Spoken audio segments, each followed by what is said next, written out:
बेशिस्त वाहन चालकांना शिस्तीचे धडे देत हातात दिले गुलाब पुष्प। ठाणेदार नितीन पाटील यांचा उपक्रम।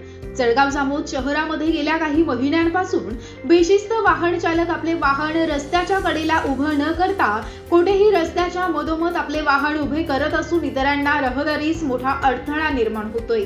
यासह आजची तरुणाई मनर्जीने आपली दुचाकी वाहन कुठेही उभे रस्त्यावर उभं करत आहेत। तसेच बेशिस्त मोटरसायकल चालक गर्दीच्या ठिकाणावरून मोटरसायकल भरधाव वेगाने नेत आहेत। यामध्ये सुद्धा मोठा अपघात होऊ शकतो। यासह अल्पवयीन मुलं सुद्धा दुचाकी वाहन ट्रिपल सीट भरधाव वेगाने चालवतात। या बेशिस्त वाहन चालकांना शिस्त लावण्यासाठी नव्याने जळगाव जामोद पोलीस स्टेशनला रुजू झालेले ठाणेदार नितीन पाटील यांनी दिनांक 11 नोव्हेंबर रोजी बेशिस्त वाहन चालक, मोटरसायकल ट्रिपल सीट जाणारे, मोटरसायकल स्कूटी चालवणारे अल्पवयीन मुलं मुलींना स्थानिक आंबेडकर चौक येथे आपल्या सहकाऱ्यांसह स्वतः उपस्थित राहत ठाणेदार नितीन पाटील यांनी हातामध्ये गुलाब पुष्प देत बेशिस्त वाहन चालकांना शिस्तीचे धडे दिले।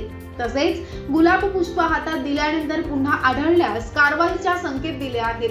तसेच वाहतूक नियमांचं पालन हे केवळ पोलिसांची जबाबदारी नसून ती प्रत्येक नागरिकांची कर्तव्य भावना असावी। तरुण मुलांना वाहन देताना पालकांनी त्यांच्या सवयी लक्षात ठेवत ट्रिपल सीट किंवा हेल्मेट विना प्रवासावर सक्त मनाई करावी। शिस्त पाळणारे नागरिक शहराच्या सुरक्षिततेचा खरा पाया आहेत, असं मत यावेळी ठाणेदार नितीन पाटील यांनी बोलताना व्यक्त केलं। यावेळी ठाणेदार नितीन पाटील यांच्यासोबत A P I Nagesh Mohod, P S I Nagesh Khade, head constable Amol Bodade, police constable Supesh Tayde, Prashant Dambare यासह आरसीपी पथक आणि पोलीस कर्मचारी उपस्थित होते।